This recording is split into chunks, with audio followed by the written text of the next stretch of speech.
Assalamualaikum warahmatullahi wabarakatuh. Hadirin kaum muslimin rahimani wa rahimakumullah. Alhamdulillah di sore hari ini kita bisa berkumpul kembali untuk melanjutkan kajian hadis arba'in, dan insyaallah hari ini kita akan membahas hadis arba'in nomor ke-24. Bismillahirrahmanirrahim. Qala al-muallif rahimahullah.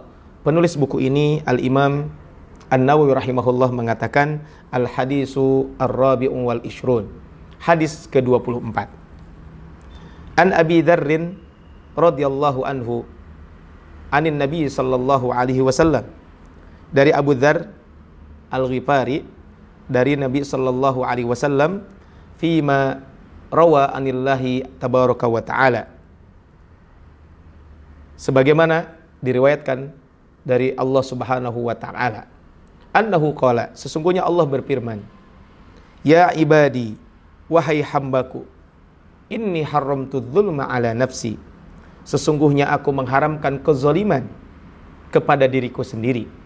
Wa ja'altuhu bainakum muharraman, dan aku menjadikan kezaliman itu haram di antara kalian, sehingga fala tadzalamu, maka janganlah kalian saling berbuat zalim. Ya ibadi, kullukum dhallun illa man hadaituh, sesungguhnya wahai hambaku, sesungguhnya kalian itu adalah berada dalam kesesatan kecuali yang aku berikan petunjuk. Fastahduni ahdikum, maka hendaklah kalian minta petunjuk kepadaku, niscaya aku akan memberikan petunjuk kepada engkau kalian. Ya ibadi kullukum ja'iun illa man at'amtuhu, wahai hamba-hambaku, sesungguhnya kalian itu adalah lapar kecuali yang telah aku telah berikan makan kepadanya. Fastat'imuni ut'imkum, maka hendaklah kalian meminta makan kepadaku, niscaya aku akan memberikan makan kepada kalian. Ya ibadi kullukum arrin, wahai hamba-hambaku, sesungguhnya setiap kalian itu adalah telanjang. Illa man kasautuhu, kecuali yang aku berikan pakaian. Fastaksuni aksikum, maka kata aksukum, maka kata Rasulullah SAW, kata Allah SWT dalam hadis kursi ini, maka hendaklah kalian meminta pakaian kepadaku, niscaya aku akan memberikan pakaian kepada kalian. Ya ibadi innakum tukhti'una bil laili wan nahar, wahai hamba-hambaku, sesungguhnya kalian melakukan kesalahan, melakukan kemaksiatan di siang hari dan di malam hari. Wa ana aghfirud dzunuba jami'a, dan aku mengampuni dosa-dosa kalian semuanya. Fastaghfiruni, maka hendaklah kalian meminta ampun kepadaku. Aghfir lakum, niscaya aku akan mengampuni dosa-dosa kalian. Ya ibadi innakum lam tablughu dharri fatadurruni wa lan tablughu naf'i fatanfa'uni, wahai hamba-hambaku, kalau seandainya apa? Kata Rasulullah, kata Allah Subhanahu wa taala, ya ibadi innakum lam tablughu dharri fatadurruni, wahai sekalian hambaku, sesungguhnya kalian tidak akan bisa membinasakanku, dan juga kalian tidak akan bisa memberikan manfaat kepadaku.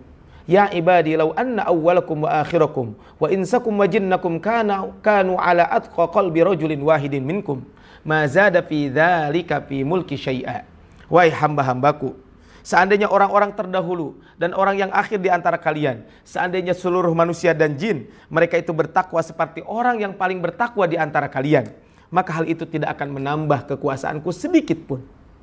Ya ibadi law anna awwalakum wa akhirakum wa insakum wa jinnakum kanu ala abjari qalbi rajulin wahidin ma naqasa dzalika min mulki syai'a, wahai hambaku, seandainya orang di awal kalian, dari sejak orang yang di awal sampai ujung, kemudian seluruh manusia dan jin semuanya adalah berbuat kesalahan, dan kesalahannya adalah seperti orang yang melakukan kesalahan, orang yang paling melakukan kesalahan di antara kalian, maka sesungguhnya hal tersebut tidak akan mengurangi sedikit pun dari kekuasaanku. Ya ibadi law anna awwalakum wa akhirakum wa insakum wa jinnakum qamu ala sa'idin wahidin, wahai hamba-hambaku, seandainya dari awal kalian sampai akhir, kemudian manusia dan jin semuanya berdiri, berkumpul di satu tempat, kemudian mereka fasa'aluni, kemudian mereka semuanya meminta kepadaku, fa'ataitu kulla insanin mas'alatahu, maka setiap orang kami berikan semua permintaannya, kami kabulkan semua permintaannya. Mana qasodari kami ma'indi, hal tersebut tidak akan mengurangi apa yang ada di sisiku. Illa kama yankusul mikhyatu idza udkhilal bahra, kecuali seperti berkurangnya air laut ketika dicelupkan sebuah jarum, kemudian jarum itu diangkat. Itulah yang Allah miliki. Maka yang diambil adalah hanya sebesar air yang diambil oleh jarum tersebut. Kemudian ya ibadi innama hiya a'malukum. Wahai hamba-hambaku, sesungguhnya itu adalah amalan kalian. Uhsiha lakum. Maka semuanya akan dihitung buat kalian. Summa uwaffikum iyyaha. Kemudian akan diberikan balasan terhadap apa yang kalian lakukan tersebut. Paman wajada khairan falyahmadillah. Siapa yang telah melakukan kebaikan, siapa yang mendapati amal kebaikan, maka hendaklah dia memuji Allah Subhanahu wa taala. Wa man wajada khairan fala yalumanna illa nafsah. Dan barang siapa yang menemukan daripada amal yang dia lakukan adalah selain dari kebaikan, maka janganlah menyalahkan kecuali dia menyalahkan diri sendiri. Kaum muslimin rahimani wa rahimakumullah, hadis ini adalah hadis riwayat Imam Muslim. Rawahu Muslim, hadis riwayat Imam Muslim. Kemudian juga Imam Al-Bukhari meriwayatkan, tetapi bukan di dalam sahihnya, tetapi Imam Bukhari meriwayatkan di dalam Adabul Mufrad. Kemudian Imam Baihaqi dan para ulama lain meriwayatkan kaitan dengan hadis ini. Tapi kaum muslimin rahimani wa rahimakumullah, marilah kita sama-sama mengkaji atau membahas hadis ini satu kata. Pertama, an Abi Dzarrin. Hadis ini diriwayatkan dari Abu Dzar. Abi Dzar Al-Ghifari. Beliau ini adalah seorang sahabat Nabi sallallahu alaihi wasallam. Tentang biografi Abi Dzar Al-Ghifari sudah kita bahas di hadis nomor 18 dalam kajian hadis Arba'in. Kemudian kata Rasulullah SAW dalam hadis ini, ya, Fima rawa anillahi tabaraka wa ta'ala annahu qala. Sebagaimana diriwayatkan dari Allah Subhanahu wa taala, sesungguhnya Allah Subhanahu wa taala berfirman. Ini adalah hadis qudsi. Apa perbedaannya hadis qudsi dengan Al-Qur'an? Kenapa dinamakan hadis qudsi? Dinamakan hadis qudsi itu adalah sesuai dengan bahasanya. Al-Quds artinya adalah at-tuhru, yaitu suci. Sebagaimana diterangkan dalam kitab Al-Qamus, yang hadis disandarkan kepada zat yang maha suci, yaitu Allah Subhanahu wa ta'ala. Sehingga disebut dengan hadis qudsi. Ya, jadi hadis yang disandarkan kepada zat yang maha suci, yaitu Allah Subhanahu wa ta'ala. Nah, apa perbedaannya hadis qudsi dengan Al-Quran? Memang ada sedikit perbedaan. Ya. Yang pertama, Al-Quran itu baik secara lafaz dan makna itu semuanya dari Allah Subhanahu wa ta'ala. Sedangkan hadis qudsi maknanya dari Allah tapi lafadznya dari Rasulullah Sallallahu Alaihi Wasallam. Sehingga mungkin beda redaksi. Ya. Kalau Al-Quran maka lafadz dan maknanya dari Allah Subhanahu wa ta'ala. Kemudian yang kedua, membaca Al-Quran itu menjadi ibadah.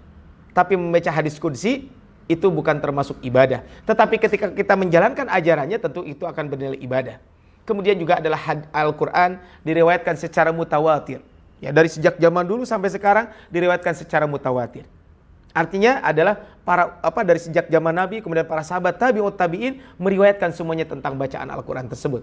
Sedangkan hadis qudsi adalah hanya diriwayatkan, bisa jadi ada yang mutawatir, tapi juga ada sebagian yang hadisnya adalah ahad.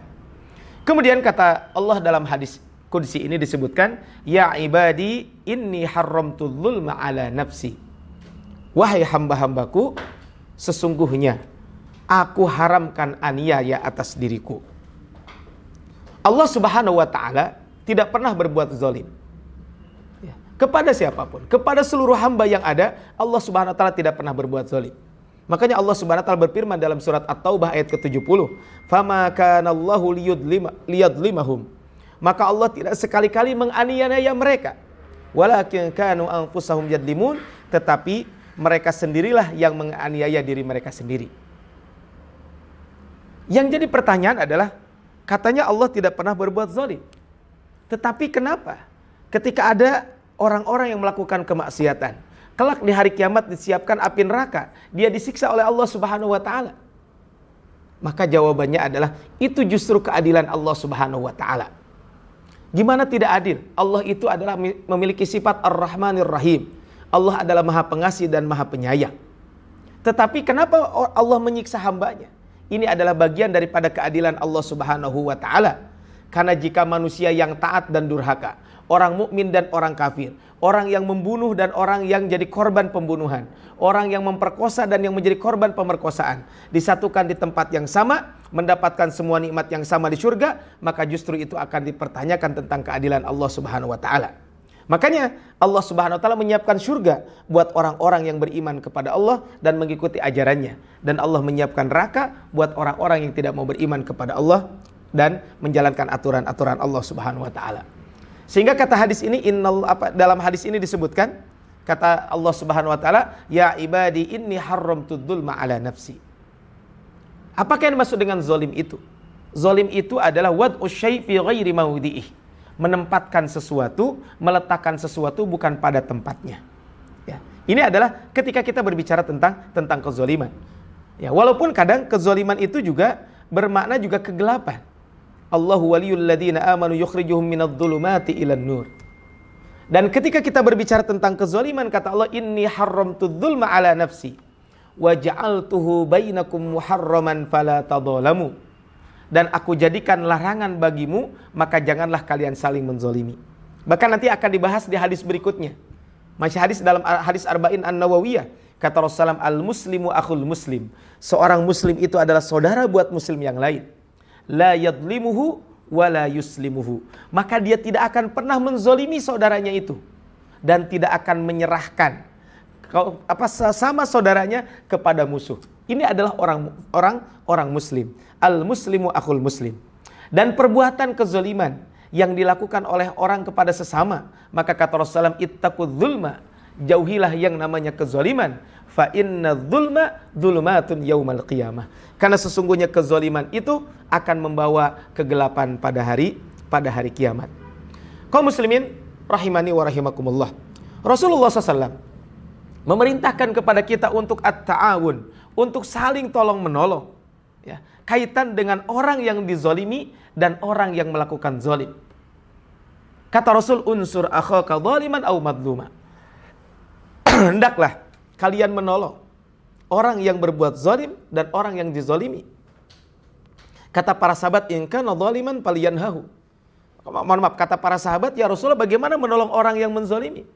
Kalau menolong orang yang terzalimi, kami paham. Maka kata Rasul, in kana zalima. Jika kita menolong orang yang jika kita menolong pelaku kezaliman dengan apa? Dengan mencegah dia daripada berbuat zalim. Dan menolong orang yang terzalimi adalah tentu dengan kita menolongnya supaya dia terhindar dari kezaliman tersebut. Ini adalah kalau kita berbicara tentang kezaliman. Dalam sebuah riwayat Imam At-Tayalisi, beliau menyebutkan bahwa ad-dzulmu salasatun. Rasul bersabda bahwa kezaliman itu ada 3 jenis. Yang pertama adalah dzulmun la yatrukuhullah. Kezaliman yang tidak akan Allah biarkan. Wa dzulmun yughfaru. Yang kedua adalah kezaliman yang akan diampuni. Kemudian yang ketiga adalah wa dzulmun la yughfar. Kezaliman yang tidak diampuni. Baik.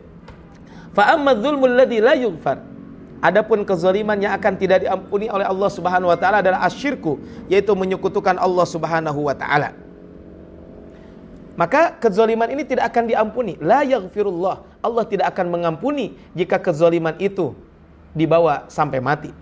Wa amma dzulmul ladzi yughfar. Adapun kezaliman yang akan diampuni oleh Allah Subhanahu wa taala, fadzulmul 'abdi fima bainahu wa baina rabbih. Kezaliman yang dilakukan oleh seorang hamba antara hamba dengan Allah Subhanahu wa taala. Ini kezaliman yang akan diampuni. Wa amal ladzi la yutraku. Adapun kezaliman yang kata Rasulullah, adapun yang ketiga adalah kezaliman yang tidak akan Allah biarkan adalah faqassullahi ba'duhum min ba'd. Maka kezaliman tersebut adalah Allah Subhanahu wa taala akan memberikan balasan setimpal bagi pelakunya, yaitu adalah orang yang menzalimi sesama manusia. Maka kezaliman itu tidak akan dibiarkan oleh Allah Subhanahu wa taala. Kita berlindung kepada Allah. Semoga kita semuanya dilindungi daripada sifat zalim dan kita menjadi korban kezaliman. Kemudian berikutnya adalah ya ibadi kullukum dhallun. Wahai hamba-hambaku, setiap kalian itu tersesat. Maksudnya adalah semua manusia pada awalnya adalah tersesat, jauh dari kebenaran. Itulah pada dasarnya manusia. Sehingga Al-Imam Al-Munawi menyebutkan di dalam kitab At-Taisir, kata beliau, ay ghafilun anis syara'i qabla irsalir rusul. Yaitu lalai dari aturan-aturan syariat sebelum diutusnya seorang rasul. Syekh Shalih bin Abdul Aziz Al-Syekh hafidhahu rahimahullah mengatakan, yakni annal asla fil insan annahu 'alad dhalalah, bahwa dasarnya manusia adalah di atas kesesatan.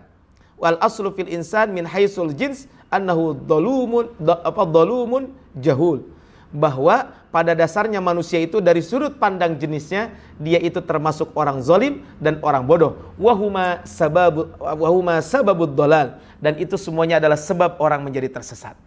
Illa man hadaitu, kecuali mereka yang telah kuberi petunjuk. Maksudnya adalah hadis ini menunjukkan bahwa pada umumnya hamba-hamba Allah Subhanahu wa taala itu tersesat kecuali yang Allah berikan petunjuk. Kata Allah Subhanahu wa taala, "Fastahduni ahdikum," maka mintalah bimbingan kepadaku, pasti aku akan bimbing. Maksudnya adalah Allah berjanji akan memberikan hidayah bagi yang meminta kepadanya. Maka tidak dibenarkan seorang hamba beralasan dengan mengatakan belum mendapatkan hidayah dengan segala macam kesalahan jika dia belum pernah bersungguh-sungguh berupaya meraih dan meminta hidayah dari Allah Subhanahu wa taala. Karena kata Allah, "Walladzina jahadu fina lanahdiyannahum subulana." Dan orang-orang yang berjihad untuk mencari keridhaan kami, benar-benar kami akan berikan petunjuk kepada mereka. Kaum muslimin rahimani wa rahimakumullah. Kalau kita berbicara tentang ini, maka inilah pentingnya kita selalu meminta hidayah kepada Allah. Makanya pantas di dalam salat kita. Di dalam salat tidak kurang dari 17 kali kita mengucapkan ihdinas siratal mustaqim. Ya Allah, tunjukkanlah kami ke jalan yang lurus. Walaupun kita sudah menjadi seorang muslim, maka jangan cukup kita menjadi seorang muslim, tapi kita berusaha untuk menjadi orang-orang yang istiqomah sehingga kita diwafatkan oleh Allah dalam keadaan husnul khatimah, dalam keadaan beribadah kepada Allah Subhanahu wa taala. Kemudian kata Allah Subhanahu wa taala, "Ya ibadi kullukum ja'iun illa man at'amtuhu." Wahai hamba-hambaku, setiap kalian itu akan tetap lapar kecuali mereka yang telah aku beri makan. Pada dasarnya dalam keadaan lapar dan kekurangan makanan itulah manusia. Pada dasarnya dalam keadaan lapar dan kekurangan makanan sekali itulah manusia. Kecuali bagi Allah yang telah berikan kepada mereka kemudahan-kemudahan, jalan-jalan yang Allah berikan kepada mereka, kekuatan yang Allah berikan kepada mereka sehingga mereka memiliki harta. Kata Allah Subhanahu wa taala, "Fastat'imuni ut'imkum." Maka hendaklah kalian meminta makanan kepadaku, pasti aku akan penuhi. Artinya bahwa mintalah kita makanan dan juga kebutuhan lain kepada Allah Subhanahu wa taala. Maksudnya adalah fastat'imuni saluni watlubu minni at-ta'am. Maka memintalah kepadaku kaitan dengan makanannya. Maksudnya adalah ut'imkum, aku akan memberikan makan kepada kalian apa? Uyassiru lakum asbabat tahsilihi. Maka aku akan mudahkan kalian upaya-upaya untuk supaya kalian mudah untuk mendapatkan makanan itu. Kenapa? Idil alimu Kenapa? Karena sesungguhnya Karena sesungguhnya ketika Allah memudahkan kaitan dengan ini, karena semua alam materi dan hewan begitu taat kepada Allah Subhanahu wa taala seperti ketaatan hamba kepada Tuhannya. Makanya kata Allah dalam konsep rizki, wa ma min dabbatin fil ardi illa 'alallahi rizquha. Yang pertama, konsep rizki itu adalah semua yang ada di muka bumi. Baik itu manusia, binatang melata, semuanya sudah ditentukan rezekinya. Sehingga kita tidak usah khawatir kaitan dengan rezeki ini. Tinggal meminta kepada Allah Subhanahu wa taala. Kemudian konsep yang kedua adalah kaitan dengan rezeki ini, bahwa Allah Subhanahu wa taala tidak akan mewafatkan kita kecuali jatah rezeki kita di dunia ini adalah sudah habis. Cuma jadi pertanyaan, apa rezeki kita? Maka konsep yang ketiga, sesungguhnya rezeki kita itu adalah apa yang sudah kita makan, apa yang sudah kita pakai, dan apa yang sudah kita sedekahkan. Yang kita makan, yang kita pakai akan hilang. Yang kita makan akan kenyang cukup sampai di sini, setelah itu jadi kotoran. Yang kita pakai akan lusuh. Tapi yang terakhir adalah yang kita sedekahkan, itulah yang akan kekal. Jadi kalau kita berbicara tentang konsep rezeki ini adalah semua makhluk yang bernyawa telah diberikan rezeki.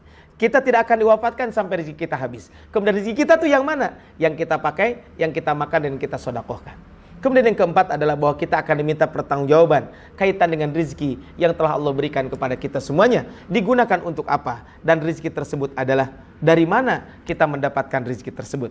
Al-Imam Ibnu Katsir ketika menjelaskan tafsir wa ma min dabbatin fil ardi illa 'alallahi rizquha. Kata Imam Ibnu Katsir, Allah membiarkan bahwa dirinya sebagai penanggung rezeki semua makhluk, baik berupa yang melata di bumi, yang kecil, yang besar di lautan ataupun di daratan. Oleh karena itu kaum muslimin rahimani wa rahimakumullah, maka bagi kita sebagai orang yang beriman, ini merupakan salah satu akidah pokok bagi seorang muslim, keyakinan mendalam bahwa Allah itu Ar-Razzaq, Allah itu Maha pemberi rizki, Al-Ghaniyyu, Allah itu Maha maha kaya. Maka kaum muslimin rahimani wa rahimakumullah, Allah telah memberikan kepada kita sebab-sebab kita mendapatkan harta.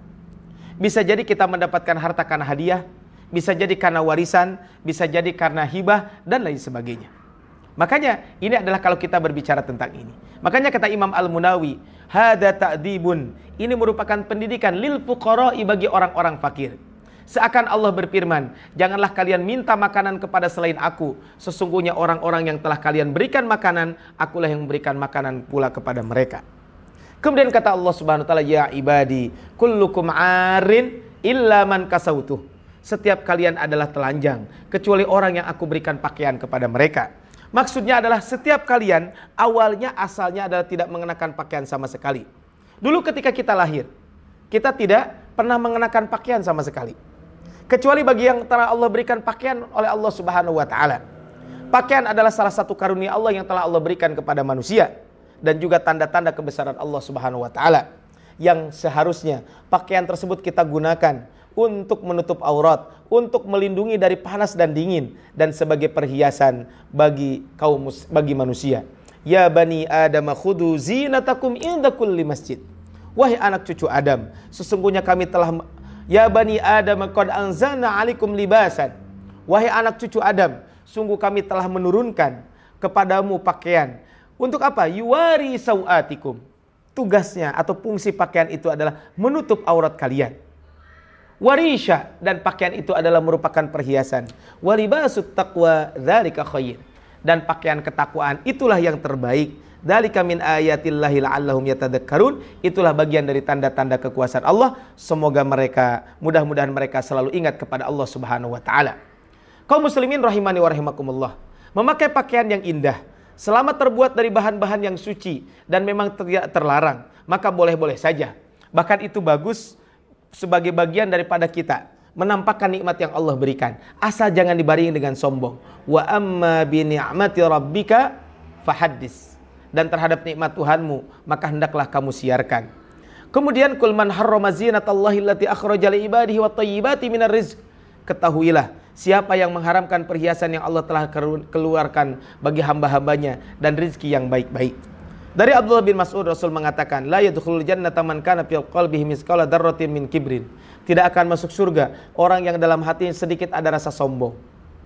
Qala rajulun innar rajul yuhibbu an yakuna thawbuhu hasanan wa na'luhu hasan. Orang itu kan pingin pakaiannya bagus, kemudian sendalnya juga bagus, sepatunya juga bagus. Qala innallaha jamilun yuhibbul jamal. Sesungguhnya Allah itu indah dan menyukai keindahan. Al-kibru batarul haqq wa ghamtun nas. Yang namanya kesombongan itu adalah orang-orang yang sombong itu adalah menolak kebenaran dan menyepelekan manusia. Kata Allah, faksuni aksukum.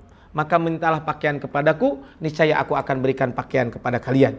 Sudah selayaknya kita sebagai seorang muslim memposisikan semua yang dimiliki adalah sebagai pemberian karunia dari Allah Subhanahu wa taala. Makanya ketika kita tidak menyadari kaitan dengan harta ini, makanan, pakaian, maka naudzubillah min dzalik, ketika tidak menyadari ini semuanya dari Allah Subhanahu wa taala, tapi bisa jadi ujung-ujungnya adalah ketika tidak mengakui tersebut, ujung-ujungnya seperti Qarun ketika dia mengingkari nikmat yang Allah berikan kepadanya.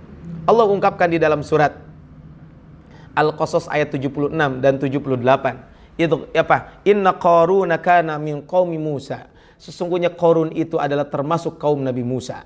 Fabagha alaihim, maka ia berlaku aniaya terhadap mereka. Wa atainahu minal kunuz, dan kami telah menganugerahkan kepadanya perbendaharaan harta. Ma inna mafatihahu latanawum bil usbati ulil quwwah. Yang mana kekuatan, yang mana kunci-kuncinya itu saking banyak, sungguh berat dipikul oleh sejumlah orang yang kuat-kuat. Ini kata Allah Subhanahu wa taala. Ini adalah menunjukkan betapa kayanya Qarun tersebut. Tapi di ayat 78 disebutkan, qala innama utituhu ala ilmin indi. Kata Qarun, sesungguhnya aku hanya diberi harta ini karena ilmu yang ada padaku. Awalam ya'lam annallaha qad ahlaka min qablih. Dan apakah ia tidak mengetahui bahwa sesungguhnya Allah telah membinasakan umat-umat sebelumnya?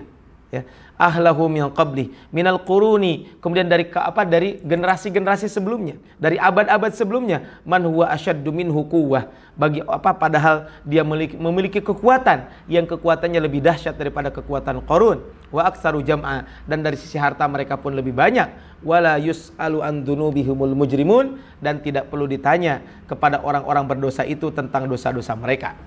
Kemudian ya, setelah Allah menjelaskan kaitan dengan nikmat yang telah Allah berikan kepada kita semuanya, kemudian kata Allah dalam hadis qudsi ini, ya ibadi innakum tukhti'una bil-laili wan-nahar. Kalian itu pasti pernah melakukan kesalahan, pasti kalian itu pernah melakukan kemaksiatan, pasti kalian itu pernah melanggar aturan Allah, baik itu di siang hari atau di malam hari. Maka kullu bani adam khatta'un, setiap anak cucu Adam adalah memiliki kesalahan. Wa khairul khatta'ina tawwabun, dan sebaik-baiknya orang yang melakukan kesalahan adalah orang yang bertaubat kepada Allah Subhanahu wa taala. Sehingga kata Allah, wa ana aghfirud dzunuba jami'a, aku akan mengampuni semua dosa kecuali dosa syirik, jika dosa tersebut dibawa mati. Fastaghfiruni aghfir lakum, mintalah kalian ampun kepadaku, niscaya Allah akan mengampuni. Yaitu mintalah ampunan kepada Allah. Karena Al-Ghafur, Allah itu adalah Maha Pengampun. Dan Dia yang berhak mengampuni hamba dan tempat meminta pengampunan. Dan Dia tidak akan melanggar janjinya untuk mengampuni dosa-dosa hambanya. Innallaha wa'adakum wa'dal haq. Sesungguhnya Allah telah mewajibkan kepada kalian dengan janji yang benar, dengan janji yang pasti akan ditepati oleh Allah Subhanahu wa taala. Bahkan dalam surat Al-Imran, innallaha la yukhliful mi'ad. Allah itu tidak akan pernah tidak menepati janjinya. Ya ibadi innakum lan tablughu durri fatadurruni wa lan tablughu naf'i fatanfa'uni. Wahai hamba-hambaku, sesungguhnya perbuatan buruk pada kalian, sesungguhnya perbuatan buruk kalian padaku tidak merugikanku. Dan kata Allah Subhanahu wa taala, dan kebaikan, perbuatan baik kalian kepadaku tidak akan bermanfaat bagiku. Kaum muslimin rahimani wa rahimakumullah, hadis ini memberikan pelajaran buat kita semuanya.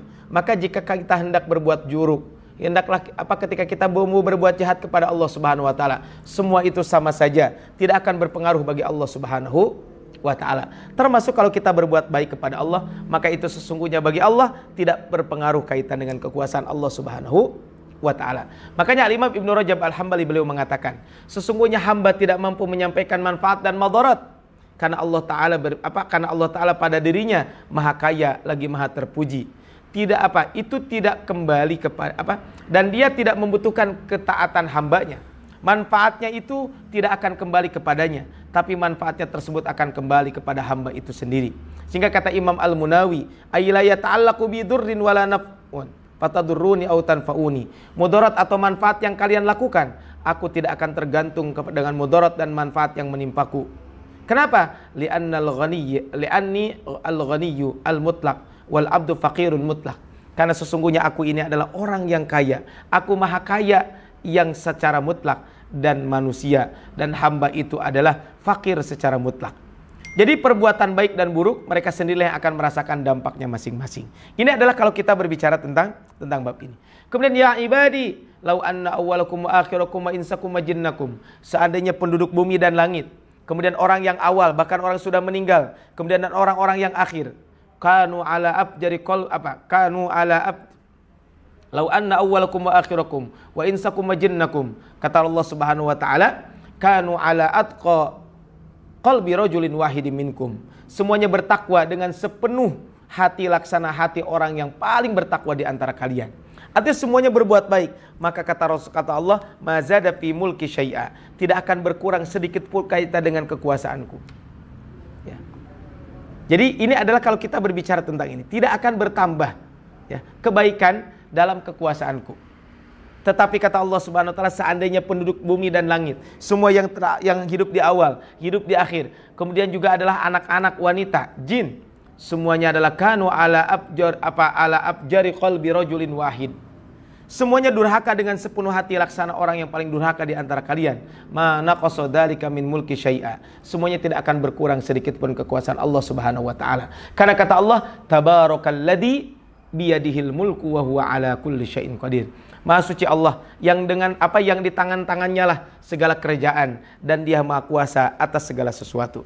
Kaum muslimin rahimani wa rahimakumullah.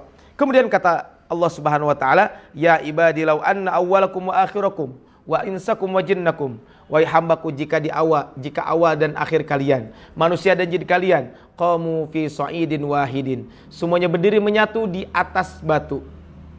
Maksudnya adalah bersatu di satu tempat. Fasa'aluni, semua meminta, semua kebutuhannya dia meminta kepada Allah Subhanahu wa taala, maka fa'ataitu kulla insanin mas'alatahu. Setiap yang meminta, Allah akan berikan permintaannya. Ma naqasa dzalika mimma indi, sesungguhnya itu tidak akan pernah berkurang dari kekuasaanku, tidak akan pernah berkurang dari apa yang ada pada diriku. Ini menunjukkan bahwa wa in ta'uddu ni'matallahi la tuhsuha, betapa banyak nikmat yang telah Allah berikan kepada kita. Saking banyaknya adalah kita sendiri sulit untuk mendeteksi, sulit untuk bersyukur kepada nikmat yang Allah berikan kepada kita semuanya. Illa kama yanqusul mikhyatu idza udkhilal bahr, melainkan hanya seperti air yang menempel pada jarum yang dicelupkan di dalam samudra. Bayangkan, jarum disebrungkan ke samudra, diangkat, itulah sesungguhnya rezeki yang diperebutkan oleh manusia.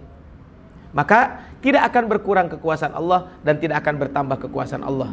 Kata Allah, innama hiya a'malukum uhsiha lakum, wahai hambaku, sesungguhnya itu adalah amal-amal kalian, aku perhitungkan untuk kalian. Maksudnya Allah perhitungkan ya, amal perbuatan manusia dan dikembalikan kepada manusia kaitan dari hasil amal perbuatan tersebut. Kalau dia orang baik tentu akan dimasukkan ke dalam surga, tapi seandainya dia orang buruk tentu dia akan dimasukkan ke dalam api neraka. Summa uwaffikum iyyaha, kemudian aku akan berikan balasan kaitan dengan amal kebaikan yang dilakukan. Kata Allah dalam surat Al-Isra ayat 14, Iqra kitabak, bacalah buku tulisanmu, bacalah buku catatan amalmu.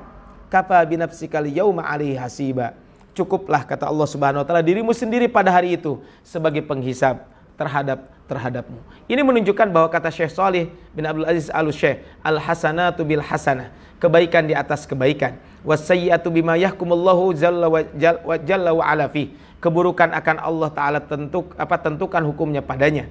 Faman fa'ala sayyi'at fahuwa ala khatarin azim, barang siapa yang melakukan keburukan maka dia berada dalam bahaya yang sangat besar. Wa man fa'alal hasanat, dan barang siapa yang melakukan kebaikan fahuwa ala rojain an yakuna minan najin, dan kita berharap semoga orang tersebut termasuk orang-orang yang selamat.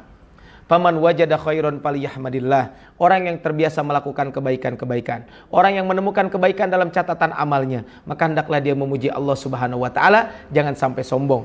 Waman wajada ghairu dzalika, dan ketika kita mendapati ya, apa yang kita lakukan tersebut ternyata bukan kebaikan, fala yalumanna illa nafsah, janganlah kalian menyalahkan kecuali kalian diri sendiri. Kaum muslimin rahimani wa rahimakumullah, dari hadis ini, hadis nomor 24 ini memang di antara hadis yang paling panjang yang disebutkan oleh Imam Nawawi di dalam kitab Bulughul Maram min Adillatil Ahkam. Setelah hadis kedua, maka yang paling panjang adalah hadis ke-24. Apa pelajaran bisa kita ambil? Pertama, haramnya berbuat kezaliman, haramnya berbuat aniaya kepada siapapun dalam kondisi apapun, dan kezaliman yang paling besar adalah kesyirikan kepada Allah Subhanahu wa taala. Wa idh qala Luqmanu libnihi wa huwa ya'iduhu ya bunayya la tusyrik billah inna syirka la dzulmun adzim.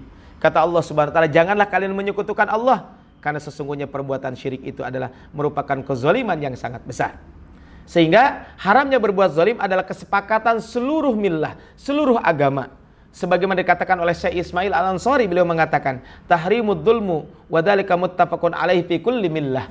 Pengharaman berbuat zalim itu disepakati oleh seluruh agama, littifaqi sairil milal ala muraati hibdin nafsi wal ansabi wal a'radi wal uquli wal amwal. Kenapa? Karena aliran-aliran itu sepakat untuk memelihara jiwa, memelihara nasab, kehormatan, akal dan harta. Wa dzulmu, sedangkan kezaliman yaqau fi hadhihi au ba'duha, bisa jadi kezaliman itu adalah semuanya muncul kaitan dengan an-nafs, menjaga diri, orang melakukan pembunuhan. Nasab, contohnya dengan adanya pernikahan, orang berbuat zina, maka di situ adalah ada risikonya kaitan dengan nasab dan sebagainya.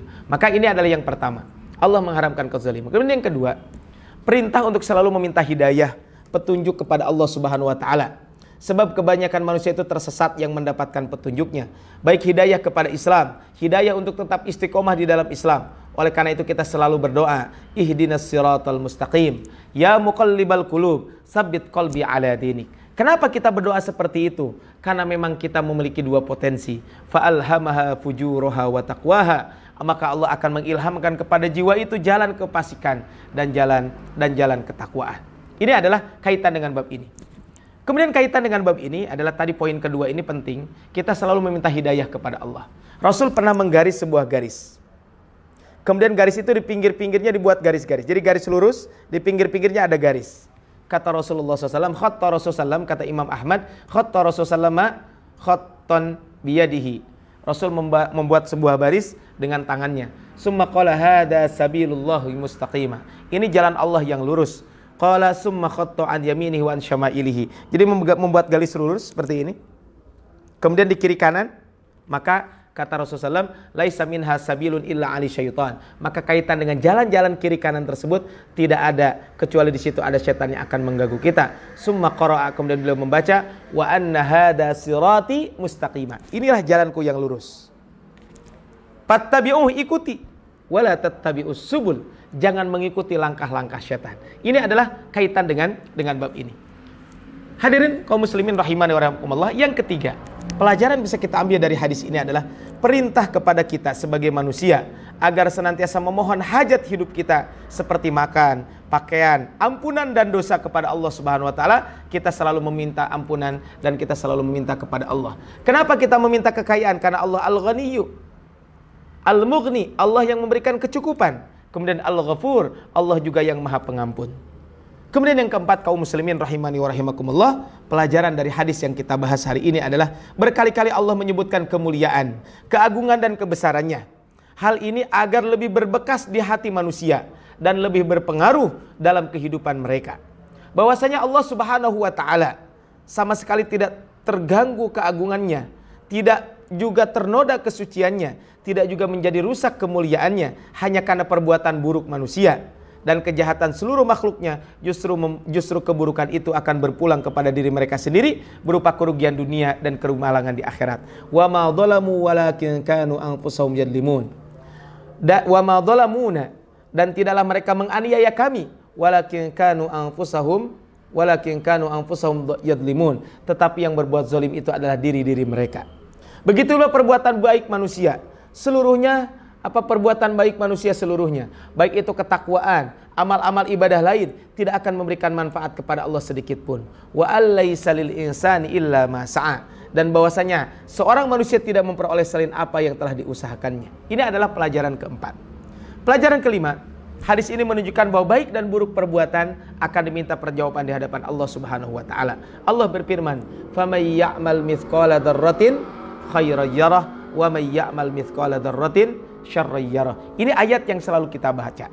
Ayat ini mayoritas kita hafal. Barang siapa yang mengerjakan kebaikan sekecil apapun, dia akan mendapatkan balasan. Dan barang siapa yang mengerjakan keburukan sekecil apapun, maka dia akan mendapatkan balasannya. Kaum muslimin rahimani wa rahimakumullah, inilah mungkin kajian hadis arba'in nomor ke-24. Semoga Allah Subhanahu wa taala menjauhkan kita dari sifat zalim. Kita dijauhkan dari Allah daripada dizalimi, dan kita pun naudzubillah berbuat zalim kepada orang lain. Kemudian kita selalu memohon kepada Allah dalam urusan-urusan dunia. Kita meminta makan, minta minum, minta pakaian dan lain sebagainya. Kita selalu memohon kepada Allah ampunan Allah Subhanahu wa taala. Dan yang paling penting buat kita semuanya, semua yang kita lakukan semuanya akan diminta pertanggungjawaban di hadapan Allah Subhanahu wa taala. Barakallahu fikum. Subhanakallahumma bihamdika asyhadu an la ilaha illa anta astaghfiruka wa atubu ilaik. Billahi fi sabilil haq wallahul muwaffiq ila aqwamit thariq. Nasrun minallahi wa fathun qarib. Ihdinas siratal mustaqim. Fastabiqul khairat. Assalamualaikum warahmatullahi wabarakatuh.